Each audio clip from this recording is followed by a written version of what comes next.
Welcome to Before Floor, the pregame edition of Five on the Floor, brought to you by the Five Reasons Sports Network. I'm your host, Jonathan, aka Three Piece Combo, and today we're joined by our usual guests, Mr. Gadiel Cartagena, Mr. Mateo Mayorga, and Mr. Timay, joining us from down south.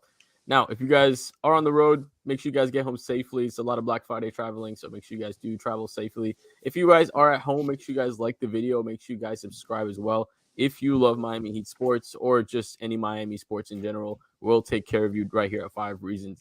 Now, if you guys are young and with a family, make sure you guys hit up markbrownpa.com. He's going to make sure all your financial assets are taken care of if something does happen to you.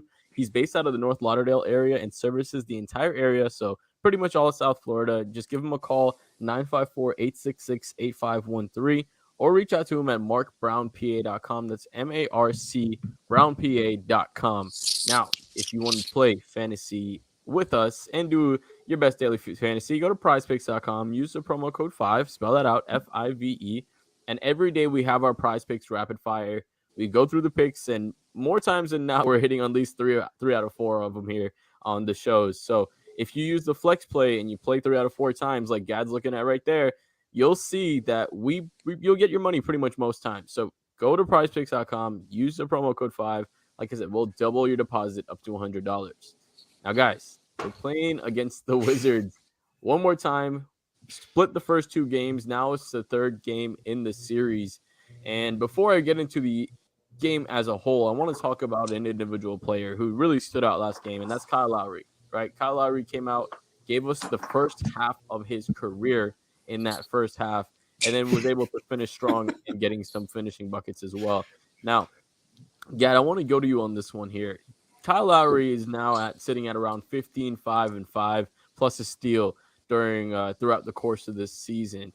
Earlier this season, throughout the first week or two, it looked like he was almost unsalvageable. But now he's been able to turn it around and become a positive player on the contract he's playing on. It seems like he's now being worth the money that we're paying him over the last few weeks. What has he been able to do to turn around his season and give us these performances?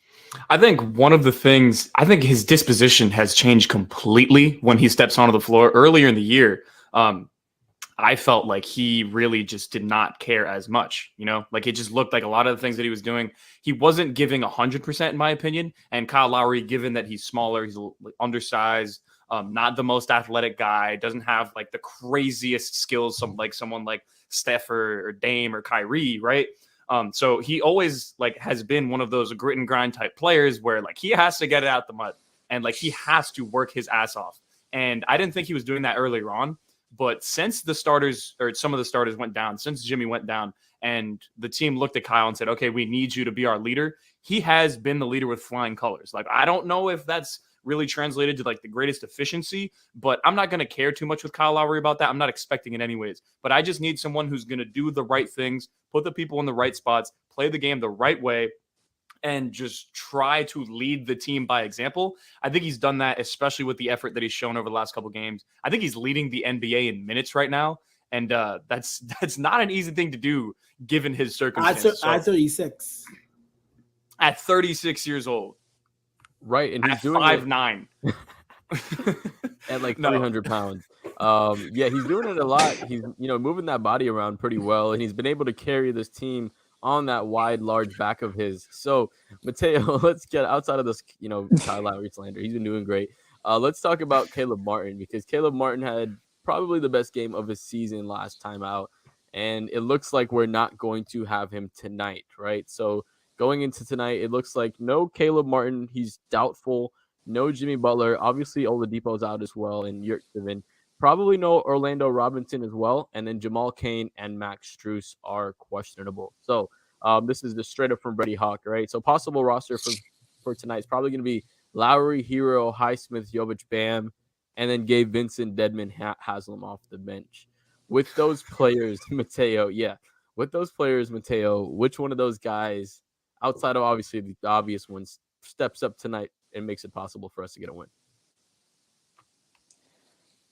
Well, I think you're cheating me with this question outside of the obvious ones. My answer, my answer is Kyle Lowry. The Heat were very fortunate. He came out scorching the last game, making his first 5 shots. 3 of those were triples. He did a good job of organizing the Heat's offense and dictating the pace. He scored 24 second chance, not second chance, excuse me, first half points. The Washington did a better job of setting up pickup points to take away the 3-point shot from him in the second half. But he came away with 4 free throw makes in the fourth quarter. He was someone that really commanded the flow of the game for the Miami Heat. I also liked his communication in the fourth quarter, helping to reestablish the zone and man-to-man defense so Washington could start shooting again, mostly from the outside. He's got to be my pick. He's the guy who's been in every game for the Heat, and as of late, he's been much better.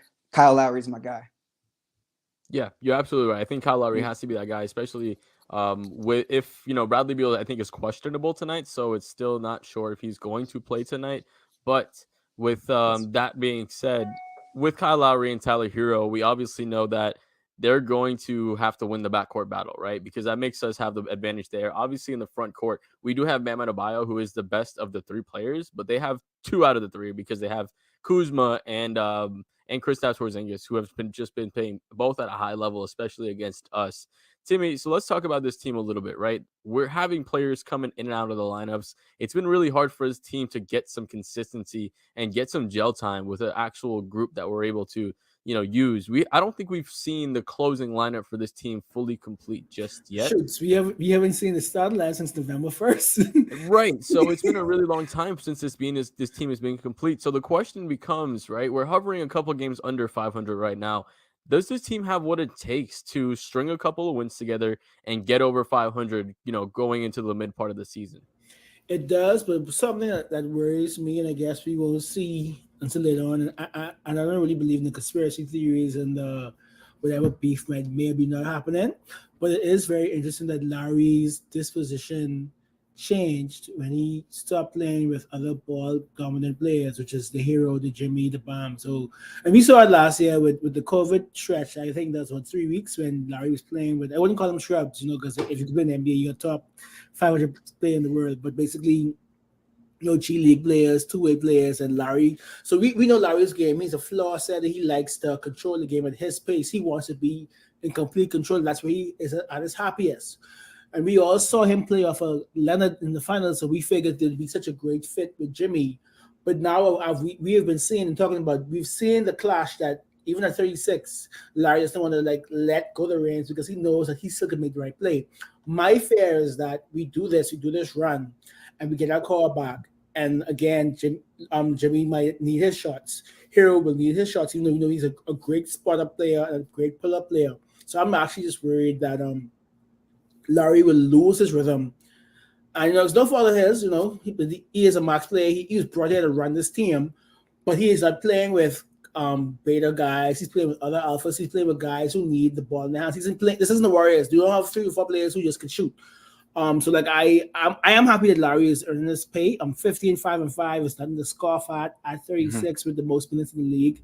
With a position that you face great players every single night, even though they say the Wizards and the Wolves are the 2 worst starting point guards in the NBA. I guess we get somewhere around there between Monte Morris and D'Lo. So a good lineup for Larry, but I'm just worried. I trust Larry to take us through at least 500 these next 2 to 3 weeks. I think Jimmy's supposed to be back against the Celtics, but I'm just worried that this would be for naught because it's going to revert back to the old habits when he gets back. I know you guys feel about that.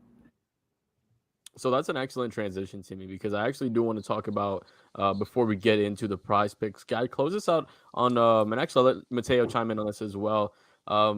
Close us out on what's your biggest worry about this team right now? Like going into tonight's game specifically, what is your biggest worry?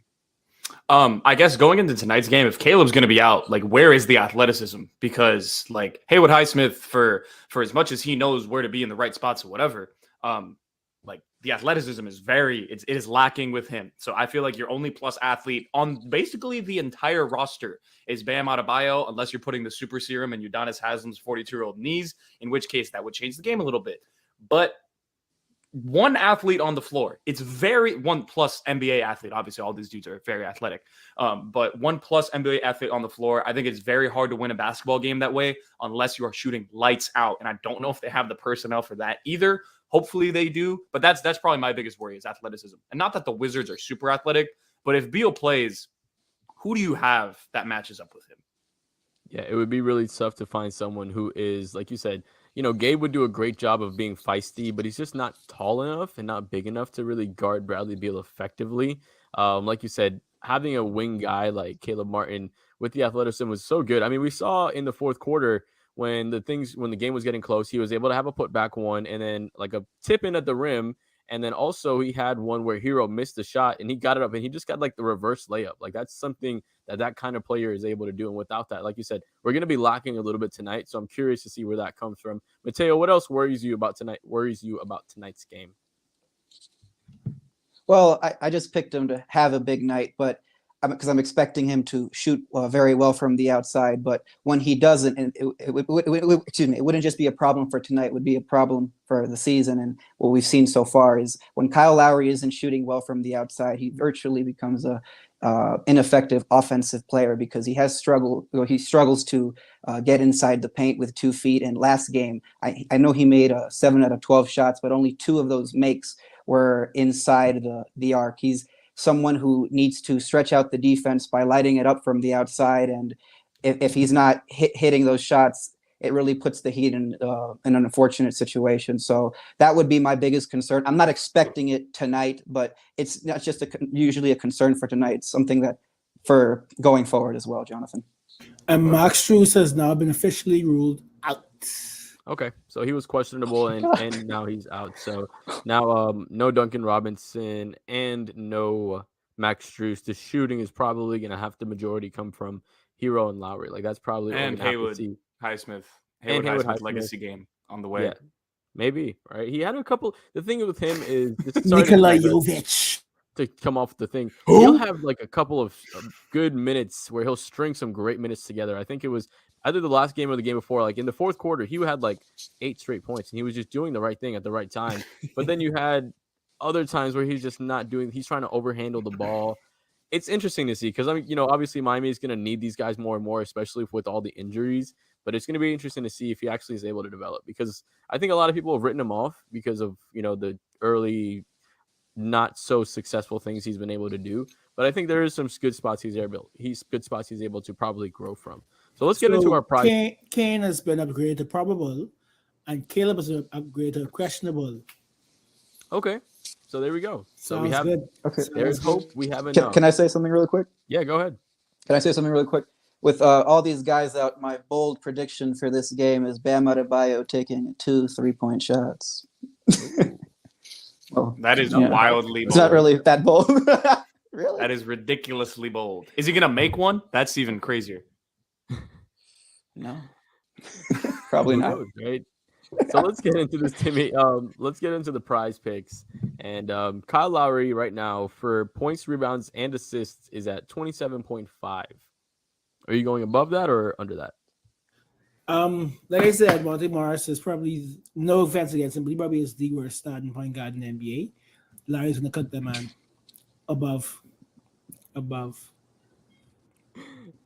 Yeah, let's go above, or let's go for these 3-point shots because you talked about making them, and so let's go Kyle Lowry. He's at 2.5 3-point shots made. Are you going above that or below? I'm gonna go below. I think he gets exactly 2. Fair. Mateo, close me out with Bam Adebayo. His points and rebounds is at 30.5. How are you feeling about that number? Points and rebounds are at 35. I'm probably going to go a little low. 30.5. I'll take the over on that one. I think he's going to have some success shooting from the mid-range when they try to take away his shots at the rim. I think he might have some success rebounding the ball against the 2-3 zone. Like last game, they did pretty well in the second chance points department. So I'm going to go over with Bam. Beautiful. So let's get into these predictions. Best of 3 right now. We're split 1-1. Timmy, kick us off. Give me your prediction for tonight's game. I'm so happy that news came in about Caleb and Hayne. I think the Heat wins. It might be close because I mean leagues no longer matter with this team. You could be up by 20 and still going to be a dogfight. I think the Heat finish a close one and build off of their last win. Gad, how are you feeling about this one? This guy's about to get demonetized so quickly. Mateo, where you at, boy?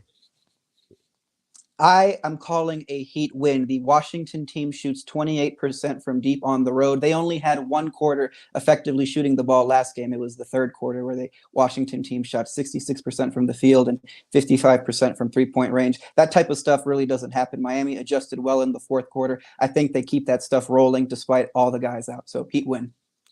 Yeah, I'm going to take Miami as well. Like I said, Bradley Beal is still questionable. If he comes and plays, it's going to definitely significantly hurt Miami's chances. But I do think Miami has a strong chance, especially the way we played last time out. Mateo just went to their struggles on the road. That's one thing. But the second thing is Tyler Hero seems to have come back with his legs under him just a little bit as well. Like that fourth quarter, even after having that fall where we thought like, dang, he's going to be out for a couple weeks. Like he came up and he had, what was it, 4 3-pointers in that fourth quarter. Like he was doing things that you want to see Tyler Hero do after getting the extension and growing into the role that we want him to grow into. So I think Miami gets it done. I think Tyler Hero spreads out his success throughout the game a little bit more, and it isn't just all in one quarter. I think he does a little bit better more throughout the game, and I think Miami gets the win. I think we see the Tyler Hero Bam Adebayo pick and roll a lot more, and I think that'll be the key to the success for tonight's game. So if you guys are not, like I said, already subscribed, make sure you guys subscribe to the 5 Reasons Sports channel. Make sure you guys like the video. If you think Miami is going to win, make sure you follow all these guys on Twitter as well. You see the handle right over there. Mateo's got a nice new setup with a beautiful background looking all pretty. So make sure you guys, like I said, check them out all on Twitter. They all got good content for you. And then make sure you guys, if you're not already using prizepicks.com, use the prize picks, go to promo code, use the promo code 5, spell it out, FIVE. And then also, if you're young with a family, want to make sure your assets are protected, go to Mark Brown PA. Give him a call at 954-866-8513, and Alejandro will take you away with the player interviews. All right, guys. Thank you very much for joining us here in the 5 Reasons pregame show. Tonight, the Miami Heat facing the Washington Wizards for the second game in 3 nights after a Thanksgiving night off, guys. How was your Thanksgiving? Let me know what you did on how was it? All right, let's continue with more reports today. The Miami Heat just 20 minutes ago reported that they signed Drew Smith to a 2-way contract and have waived Orlando Robinson. So Drew Smith is going to join the team tonight. No Max Strus, no Duncan Robinson. The guys were talking about it already. Who else? Well, Jimmy Butler, Oladipo, they were not available either today. So that's about it. That's what we have so far for the Miami Heat right now. All right, let's continue with their pregame show. And now with a special episode of 5 on the Floor, listening to what the Miami Heat should do with Caleb Martin. What to do next with Caleb Martin, because he's been the starter in the 4. We talked a lot about not bringing PJ Tucker back, but that has not been the problem, has it? Let's see what the guys have to say about Caleb Martin and what the Miami Heat should do once everybody's healthy and back with the team. Here we go. 5 on the Floor.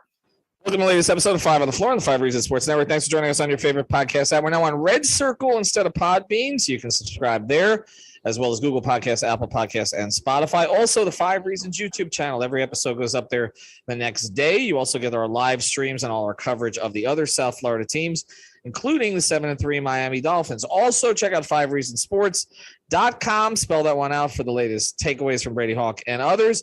And the great sponsors of the 5 Reasons Sports Network. Go to ericrubenstein.com. That's ericrubenstein.com. Actually ran into Eric in section 118 today. He's the attorney you need if you've got any kind of personal injury situation, slip and fall, car accident, medical malpractice. Reach out to Eric, huge Miami Heat fan. He's from right down here in South Florida, from Lauderhill, went to St. Thomas University, graduated magna cum laude. He knows what he's doing. He's also got one of the more entertaining Instagram accounts you'll ever find. Ask about me. I got you. That's his IG account. Or again, just go to ericrubenstein.com. Get the money that you deserve. And now, tonight's episode. Down to Biscayne. Yikes. 5 on the floor, ride for my dogs. Where here's the thing, you can check the score. Hustle hard, couple scars, wearing rubber frauds. Just like Butler said, you in trouble, y'all. Kept the floor playing, got it all banned. Y'all seen the block, stop with one hand. And Pat we trust, Inspire have the guts. We're here to bring the heat, y'all can hang it up. Welcome to 5 on the Floor, a daily insider show on the Miami Heat and the NBA, featuring Ethan Skolnick, Greg Sylvander, and Alex Toledo, plus others from the 5 Reasons Sports Network. All right, welcome back to 5 on the Floor. Here's today's floor plan. We're actually recording this episode on Thanksgiving Eve from what should be formerly known as FTX Arena. I've got Alex Toledo. I've got Brady Hawking, follow him at Tropical Blanket, and Brady Hawk 305. We're going to focus tonight a little bit on Caleb Martin, but in the context of the starting lineup. And here's the reason for this. In talking to Heat officials this week, I know, again, that Heat fans are frustrated with the season, even after the win against the Washington Wizards, with another game against the Wizards coming up. The Heat are 8-11 on the year.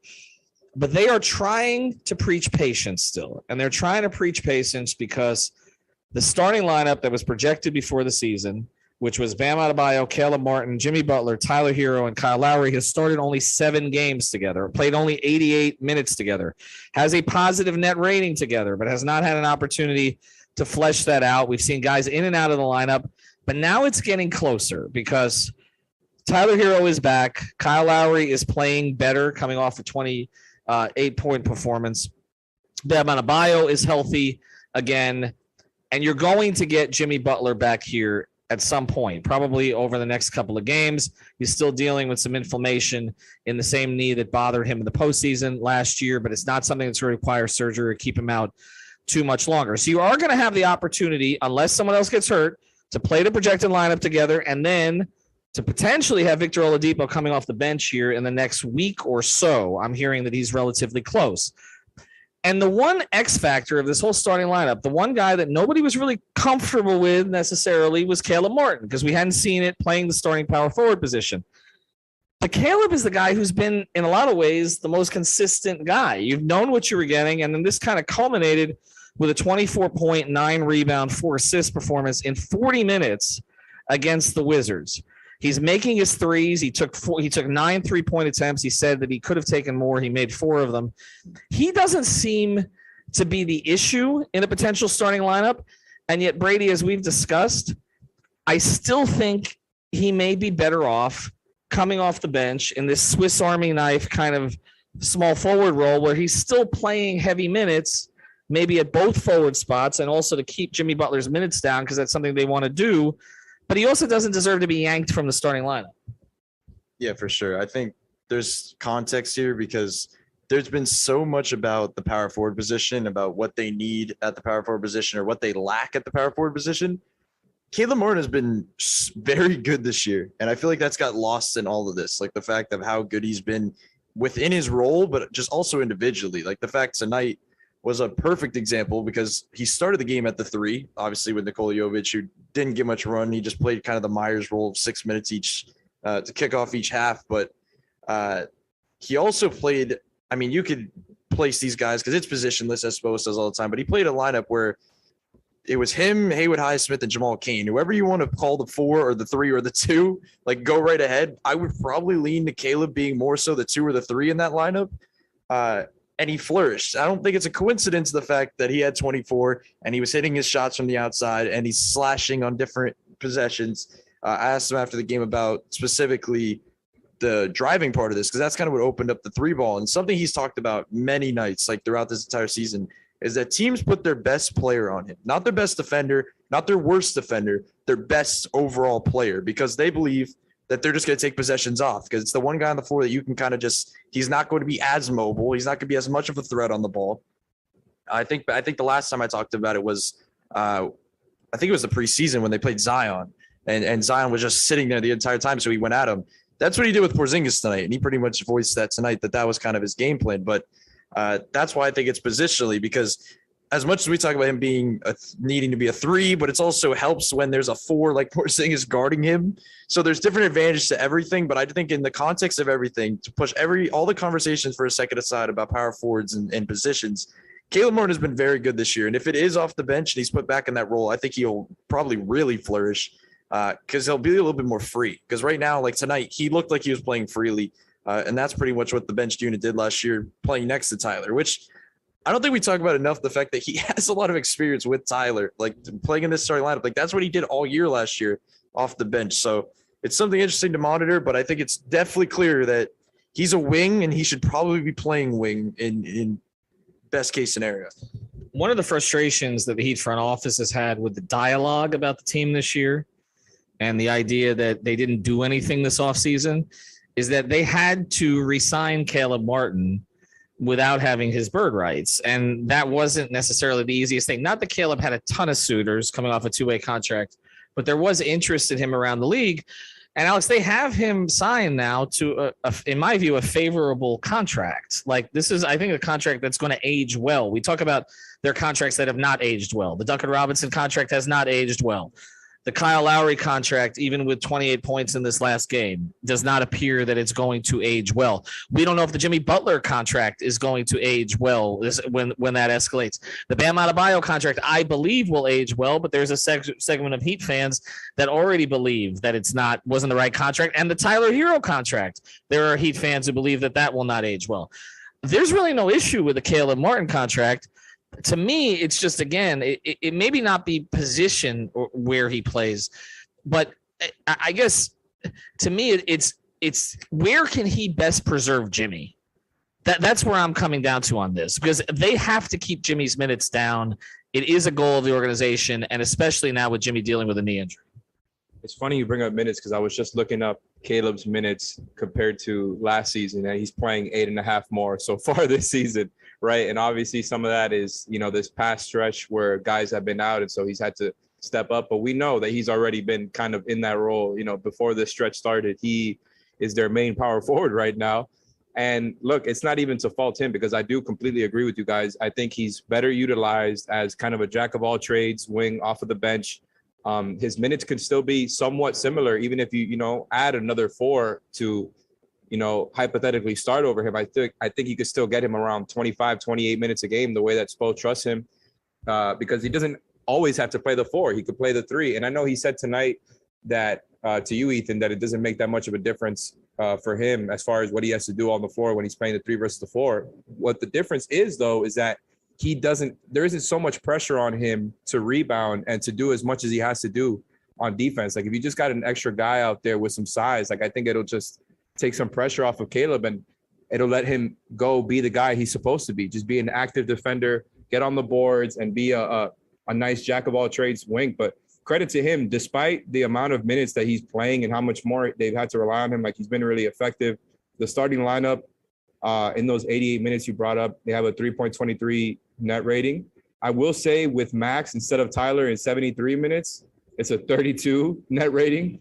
So we can save that for another time. But Caleb and Bam together, for example, have been a plus 8.79 net rating. Like everything has shown that when Caleb is on the floor, by the way, 4.37 when he's on the floor, negative 11.52 when he's not. So everything kind of points to him just being very effective in the role that he's been given so far. What happens is that they're so bad when their main front court guys and Bam and Caleb are off the floor, and it feels like they kind of dig themselves in these holes. He just needs somebody else in that front court rotation to take some pressure off of the rest of the team, because I think Caleb's doing his job, even though I think we were all a little bit concerned about how much he was going to have to do as a starting 4. Well, Brady just looked up the number there. So the on-off defensive rating, they 104 when he's on the court. So that would be one of the better defensive ratings in the league if that was a team defensive rating. 117 when he's not playing. So here's what's fascinating about this whole Heat debate this year in the offseason is some of it has been framed as they let PJ Tucker go, right? And everything's fallen apart because they let PJ Tucker go. And I recognize PJ's importance to them. PJ's not the same player in Philadelphia than he was in Miami, so we can't even look at it because Doc Rivers isn't using him the way that Eric Spoelstra did. He's using him the way every other coach used PJ Tucker before he came to Miami. But this is why I think that some of this has been sort of off the mark from Heat fans, is that like arguing that like, well, they let PJ go and that was the issue. when honestly the guy that's replaced him in the starting lineup in a lot of ways has played better than PJ did as a starter this year. Like this is, we should really title this episode, Caleb Martin is not the problem, right? And I'm not saying that Heat fans are saying he's the problem, but when you're constantly talking about, well, they didn't sign PJ to that 3-year deal and they lost him and now the whole thing's falling apart, you're implying that they took a step back in the starting lineup with the guy that they replaced him with, and that is just simply not the case. Like, this is a move that maybe ultimately should have happened anyway, even if PJ Tucker was here. I feel like this is something that Spo possibly would have leaned into, because if you listen to Spoelstra talk tonight, and again, as we record the episode on Wednesday night, he talked about adding more quickness to the starting lineup and playing differently. You talked about this, more cutting and all of that. So this is, it's almost like Caleb has been like the steady one and everything has fallen apart around him. Yeah, pretty much. I think in theory, Caleb's been what you wanted him to be in the starting lineup. Like you just said, with the movement, it's been more the guards in the backcourt than anything when we talk about that unit where it's just kind of swinging back and forth on top of the key. Caleb's the guy specifically in this game as well, coming back to tonight against Washington.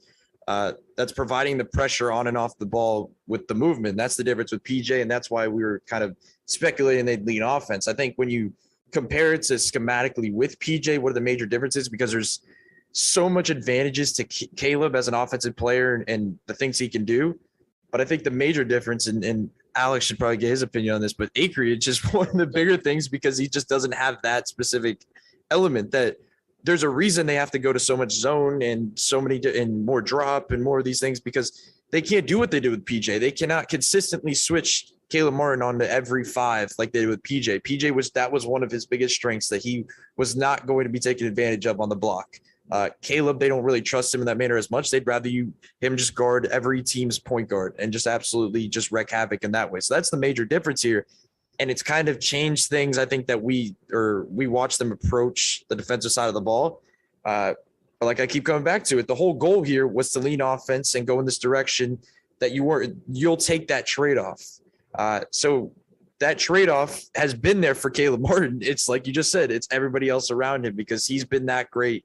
Or at least consistent of an offensive player. Like I feel like the games when on this road trip, like he hasn't really popped like that because he's not that type of player. He's not the guy that you're going to put out there next to Kyle Lowry playing 48 minutes and just say that he's going to get all these points. That's not him. He's a perfect role player next to a bunch of your main guys that he can run different stuff and do just different things on the basketball court. So I don't really know what they do from here, to be honest, because they have to I know everybody wants to talk about the Nikola Jovic aspect, but it's like my point on all of this is like if Nikola Jovic is playing 12 minutes right now, if he's playing 15 minutes on a road trip where they have nobody playing, I can't see the fact that when they're healthy, he's going to be consistently getting minutes or consistently in the rotation. Whether that's right or wrong, everybody can have their own opinion on that. But I'm just saying from what we're seeing, I don't think we should be expecting that by any means. So the only way we see a major change, in my opinion, is if there is a trade, if there is an upgrade at some point where Caleb could get put in that position. But until we get to that point, because I still think, obviously, until the contracts are able to be traded and all that, by that point, they just have to survive. And that's why we talked about before the season. They have to survive to a certain point, and they really haven't. But it's not on Caleb Martin to survive. Now it's looking at the 4 guys around Caleb Martin to survive, to try to push them in the right direction offensively, I guess. All right, we're going to address what you talked about with Jovic there, and also I'm going to get into what Eric Spoelstra talked about a high-class problem.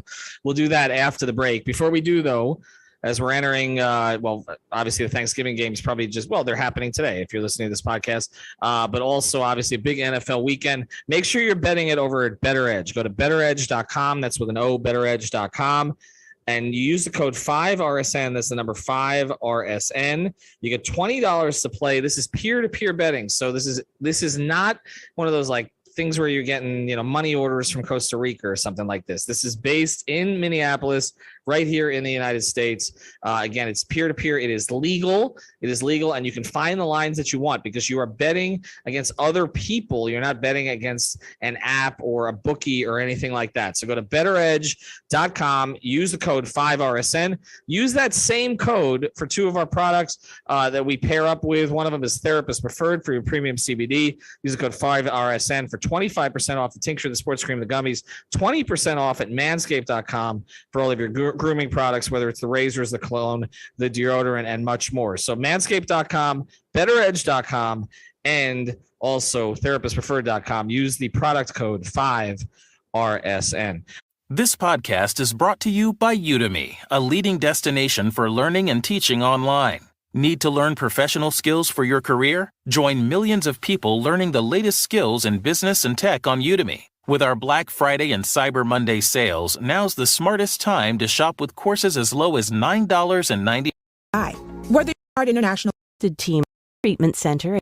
Reviews for Jiffy. Both. Just on this one. You also, because Brady also mentioned he's sort of been in the Myers role, like the old Myers Leonard. Start the game. You're not, but you may not get a second stint. Although for much different reasons than Myers, it just seems like if Jovic blows one defensive assignment, he's never going to play again.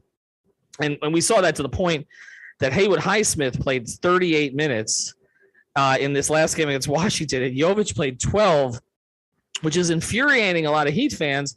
But Spoelstra basically explained his reasoning for this, which is, again, he's a plus rebounder. He's really good defensively. Basically, he knows what he's going to get, okay? But I just want to get into the Jovic thing, and then we'll talk about the high-class problem. Is there any way that it's just better for the team for Jovic to play those 10 to 12 minutes as a starter, 5 or 6 in the first half, 5 or 6 in the second half, simply so that you can pair up Caleb Martin again with, say, Gabe Vincent and Max Strus, two guys he's very comfortable with coming off the bench, and you could potentially throw then Oladipo into that mix, and all of a sudden you got a bench that's been a big disappointment this year that suddenly becomes a strength because you're bringing those 4 guys off the bench. I like the way you're thinking here because I hadn't even thought that way. And Brady absolutely nailed it as far as, comparing it to Myers, because that's very much how Spo has been treating it.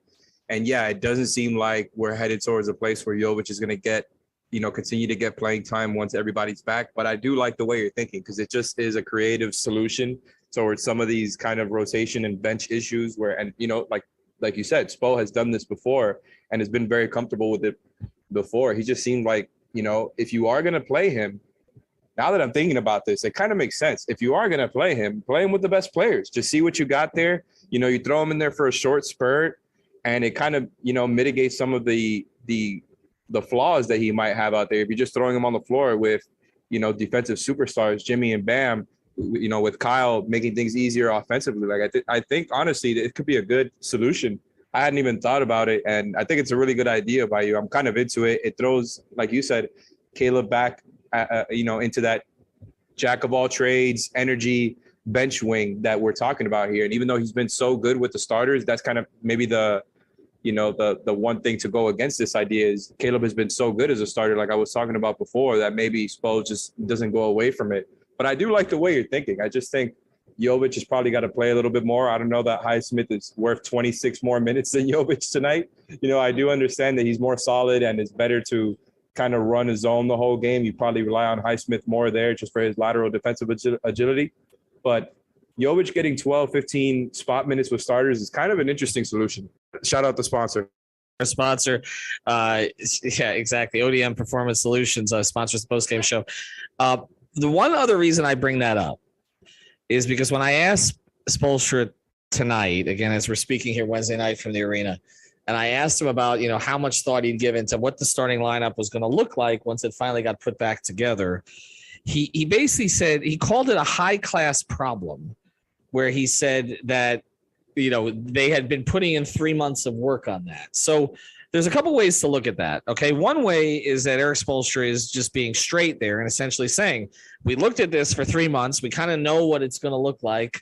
So, yes, if there's tweaks or whatever that have to come, they come in terms of those guys fitting together. But that's what we're sticking with. We had the whole offseason to decide what our starting lineup was going to be. We decided that Tyler Hero and Caleb Martin were going to be inserted with Lowry, Adebayo, and Butler, and that's where we're going. There's another thing that's kind of sticking with me a little bit is that maybe he answered the question to me the way he did because it's not going to be the starting lineup.